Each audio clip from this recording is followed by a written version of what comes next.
There are a lot of new faces on this channel lately. Hi, welcome. My name's Allie. What's your name? Where are you from? Why are you here? But truly welcome. Hit 7,000 over the weekend. Not big in the grand scheme of things, but very big to me, and I'm going to compare myself to me and me only. We also hit 100 patrons on Patreon, and my first goal was 50, and I hit that after having my Patreon for 2 years last November. And the fact that we doubled that in like 6 months, mind-boggling is the word. So to show my thanks and put a little extra time and love into these spaces that you guys are putting your time and your love, I will be uploading twice a week for the summertime. I have a lot of little video ideas, such as this one that will be uploaded on Thursdays, and then Sundays will be a regularly scheduled content, long vlogs, normal life. So if that's why you're here, don't worry, that's staying the same. On Patreon, there's gonna be a new tier soon. We're moving up in the world. I'm very excited. I had a different video planned for today. I was going to tell you the story of when I was in a pyramid scheme. She was a girl boss, but that will have to be next week because a lot of my traffic has come from my reading on Carly's favorites video. And I've gotten a couple comments asking what my favorites are. If someone were to do this video reading my favorites, what should they read? And so we're gonna go through my favorite shelf, unplanned, unorganized, unscripted, pure chaotic feelings on how I feel about my favorite books. There are so many emotions. I apologize if this is a scrambled bowl of mashed potatoes. But first I'm gonna go through my Goodreads and see which books I don't own that are still favorites. No, my camera's dying. The framing's gonna change. Everything is about to fall apart. Persepolis. I don't own Persepolis. I did when I lived in the US. I couldn't bring my books here. Persepolis is a graphic novel, also an animation if you're not a reader. Follows a young teenager who then becomes a woman through the Iranian Revolution. It's educational, it's powerful, the art is exquisite. 5 stars. Favorite. That's it. That's the only one I don't own. Oh, that's gonna drive me nuts. All right, let's fix the battery and then revisit. I'm just gonna pick one. We're gonna talk about it. I don't need to explain this to you. You're smart people. It's fine. The Curious Incident of the Dog in the Nighttime by Mark Haddon. This book, is it out of this world, revolutionary, covers crazy topics? No. But I love it for how simple it is. We follow our protagonist, who's a young boy on the autistic spectrum who is trying to solve a mystery in his small town. Simple concept, big themes, realistic characters, realistic dialogue. Perfectly mundane. It's one of those books where I couldn't exactly tell you why it was a favorite. I just read it and it gave me that feeling. So that's that. Next, let's pick one that fell. All right, The Ocean at the End of the Lane by Neil Gaiman. This book. Okay, please understand that when I was a kid, reading was everything to me. It was my escape, it was my entertainment, it was my friends, it was everything. And then I lost a lot of aspects to myself for a very, very, very long time. One of them being my love of reading. And this was one of the first books I read as I was just dipping my toes back into the world of reading, and it just took me for such a wild ride. And I would like to thank it for getting me back into my favorite hobby of all time. It has been a hot minute since I read it. What do I remember from 5 years ago? Little boy, little girl at the end of the lane. Magic, magic family, evil, triumph, loss, magic. It's just a place, dude. It's Neil Gaiman. You know Neil Gaiman. It takes you there. I do want to reread it. I will be rereading it because that was abhorrent, but it made me feel like I was 10 years old. It's good. Yes. This is why we plan things out. My Dark Vanessa by Kate Elizabeth Russell. This book, stupid name, very stupid name. Don't let it deter you. Ignore it. Ignore this cover. Ignore it. It's really good. It's so, ow, like, ow. This book made me consider therapy. So we bounce between a high school girl, 15 years old, gets into a relationship with her 40-year-old English teacher, and then 30-year-old self trying to make sense of the past. Not feeling like that relationship was bad, navigating trauma. This book fucked me up more than A Little Life, which we'll get to. A Little Life is the book that everyone's like, most triggering book of all time, most upsetting book of all time.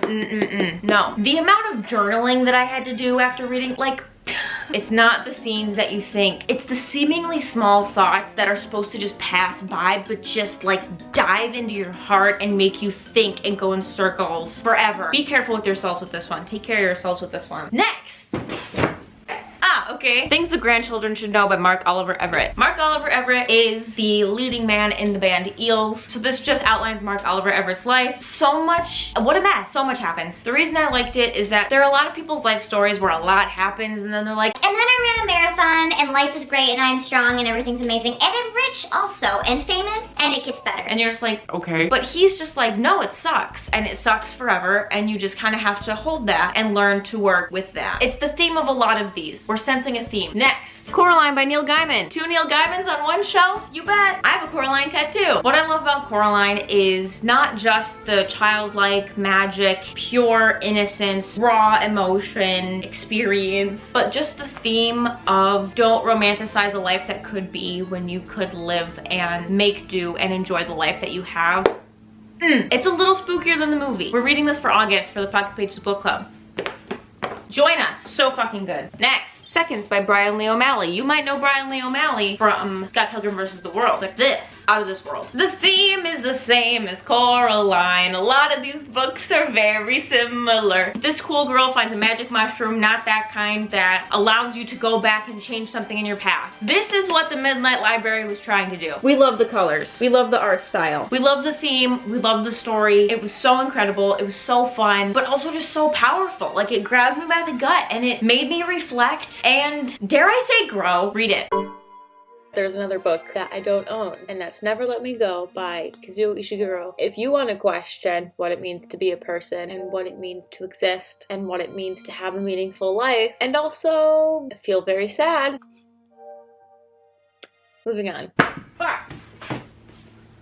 I'm sorry. Room by Emma Donoghue. It's about a young woman who gets kidnapped and is forced to live in a soundproof one-room shed. She eventually has her kidnapper's baby. It's from Jack's perspective. It's from her son's perspective, which I think gives it so much more power in destroying you, because Jack has never seen the outside world whatsoever. So his relationship to his space is so unique. It was so well written. What made this an absolute favorite for me was that I feel like there are so very few stories that show that the impact of something will leave a mark, and it doesn't just heal and everything gets magically better and you live in this magical after. I mean, I understand that all of these are favorites, but this is top favorite. Ow. Next. Ooh. Smoke Gets in Your Eyes and Other Lessons from the Crematory by Caitlin Doughty. Caitlin Doughty is a mortician who also has a YouTube channel about being a mortician. She's charismatic, she's educational, she's amazing. I read this book while I was in the hospital before I had found my love for reading again, and she just sucked me right in. This is about her experience of being a young 20-something and getting a job in a funeral home, and many lessons you learn along the way with that. It changes your relationship with death. It shows so many different perspectives. It's fascinating and so well written. So good. Next. Convenience Store Woman by Sayaka Murata. It's a short one. This is about a woman in Japan who works at a 7-Eleven type place, and everyone around her is telling her that she needs to do bigger and grander things, but she's happy at the convenience store, which I love, because this whole hustle culture idea of needing to be the best, needing to be the most famous, needing to be the most interesting, and everyone having to follow the same path and achieve the same level of success, even though most of us are born to just be cogs in the machine, which sounds depressing, but we're keeping the machine alive. You need the cogs to keep the machine alive. We can't all be the big, bright, pretty lights in the front that people see. We are the heart and soul of this planet, the convenience store women of the world. I really liked it, so. Next. Can we ban movie covers on book covers already? Lion by Saru Birley. This is about a boy from India who gets lost on a train and then put in the foster care system and then adopted by an American family. It covers really deep topics like identity, a really fresh perspective on race and how that ties into your identity, placement and how that ties into your identity, culture and how that ties into your identity, just all of it. And as he's an adult, Google Maps becomes a thing, and he becomes dead set on finding where he's from and his family, and he is glued to his computer screen, scrolling through Google Maps, streets and streets and streets of Calcutta, India, trying to find the train station he got lost in, trying to find his childhood home, and it is so powerful. Read this book.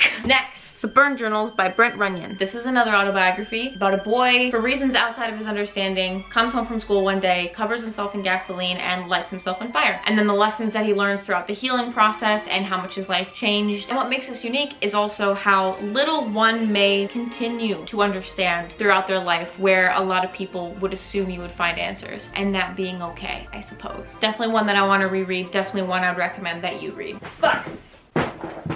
Next, The Kite Runner by Khaled Hosseini. This book is popular for a reason. Afghanistan, 1975. Two 12-year-old best friends and the lives they're about to endure. Together, apart, all of the above. I don't want to give away too much because this is a book that I read really knowing nothing about, and I'm glad I didn't. It really took me for a ride. The scene setting, the characters. It's popular for a reason, that's all I can say. It's popular for a reason. It's so good. Next! The Subtle Art of Not Giving a Fuck by Mark Manson. Look at all the post-it notes on this. And I took extensive notes. There they are. This is a self-help book that has a very abrasive approach, which I responded to, apparently. I don't know if I would find this cringy now. I read this in 2017, 2018, and it really changed my life, truly. Perhaps you have to be in a very specific mindset, a very specific point, but this genuinely helped me more than any therapist ever has.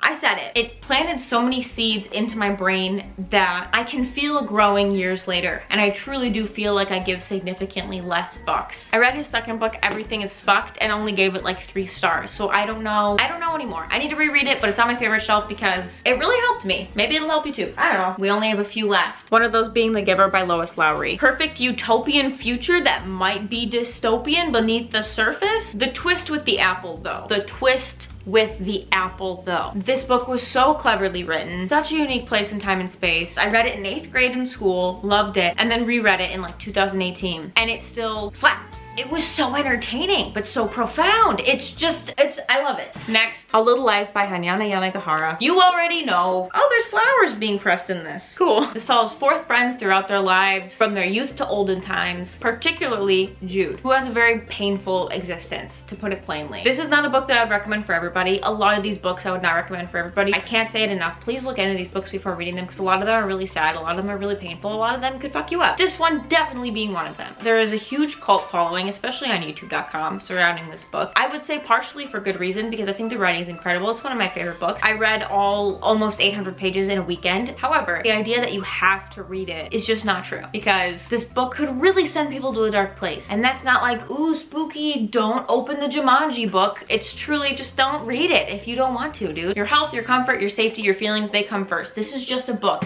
out of the millions of books that exist on this planet. Do I really love it? Yes. Do I understand why people don't like it? Yes. Do I disagree with the fact that this is trauma porn? Yes. I have a whole reading vlog up here. Go ahead. You can hear all my feelings there. It's a favorite of mine. Feelings are here. I'm not gonna talk about it here. Don't read it if you don't want to. Only a few left. Next is Marvel's Mania, Depression, Michelangelo and Me by Ellen Forney. This is also a graphic novel. I love her art style. I love how she shares and represents her experience. It's so beautiful, it's so unique, it's so relatable. Whether you have this particular diagnosis or not, I feel like it's very relatable in the sense of the roller coaster of emotions and experiences that come alongside taking your first steps into the mental health, psychiatric doctor, absolute fuckery. That is all of that. And really dives deep into how much am I supposed to cure with medication if it's taking parts of me away, finding the balance and all of that. Exquisite, so good. Next. Watch Over Me by Nina LaCour. A lot of people said that this book was lackluster. A lot of people whose opinions I respect gave this 3 stars, and I totally see why. This book covers, you guessed it, trauma, but in a very innocent, non-exploitative, never takes it too far kind of way. It leaves so much to the imagination. It's about a girl who graduates the foster care system and gets a job at this camp for other foster kids, and they all have a past, and those pasts are manifested into these little ghosts. I really melted into these pages. I felt like I was in the space, and it was really therapeutic for me to go to this camp with these characters and reflect on myself. I loved it. I loved it. 2 more.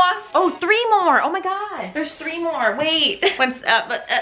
We'll get to it. The House in the Cerulean Sea by TJ Klune. We read this in the Pocket Pages book club. It's about a man who works for basically magical CPS, and he gets sent to this house where there are all these different kinds of creature children with different powers, and it's just so sweet. I was so surprised by this one. I knew it would be good. It's one of the most popular books of last year. What I loved about this book is that it took the very cheesy theme that you've heard time and time again since you could form memories of don't judge a book by its cover, but twists it a little and presents it in such a unique and exciting way. I felt like I was home while I was reading this book. I felt like I was a part of this family, like a little fly on the wall, just feeling the love. It was so heartwarming. I loved it. Okay, so this one was on my desk because we just read this for Pocket Pages as well. On Earth We're Briefly Gorgeous by Ocean Vuong. Allow me to say it. This is the most beautiful book I've ever read in my entire life. Hands down, no exaggeration. Oh my gosh. Our main character writes this book to his mother, who is a Vietnamese immigrant who doesn't understand English, so he knows that she's never going to read it. It covers things like identity, sexuality, race, immigration. This book blew me away. It really did. And from what I gathered, everyone in the book club gave this 4 or 5 stars. I highly recommend you read this one. Even if you're not into poetic, artsy stuff, I think there's something everyone can gain from reading this book. It is so, so, so pretty. Last but not least, I Kill Giants by Joe Kelly. This one is also a graphic novel, and the art is astounding. Our main character is a little girl who's the odd one out. She acts a little funny. She wears bunny ears. She's very reserved. And after school, she believes that she is hunting giants and killing giants to protect the world. Another book that leaves a lot to the imagination. Are the giants real? Do they represent something? What do they represent for her? But most importantly, what do they represent for you? Ooh, what do they represent for you? I love the theme. I love the adventure. I love the magic. And that's it. Those are my favorite books. If for any reason you're inspired to read any of these, if for any reason you want to make one of those videos where you read my favorite books, the ones I think are my top favorites, the ones that I think if you read them you'll understand me more, are as follows. I Kill Giants, On Earth We're Briefly Gorgeous, Room, Seconds, and Coraline. Also, Never Let Me Go as well, please. Of course, you can read any from this stack. Read whatever interests you the most. Read whatever you think you'll connect to the most. Read whatever you think will harm you the least. This is our first Thursday video of the summer. Thank you so much for being here. Thank you for subscribing. This is so exciting. Thank you for joining the Patreon. And as always, thank you for clicking, thank you for caring, and thank you for being an ass. We'll see you in the next one, which is on Sunday. Bye!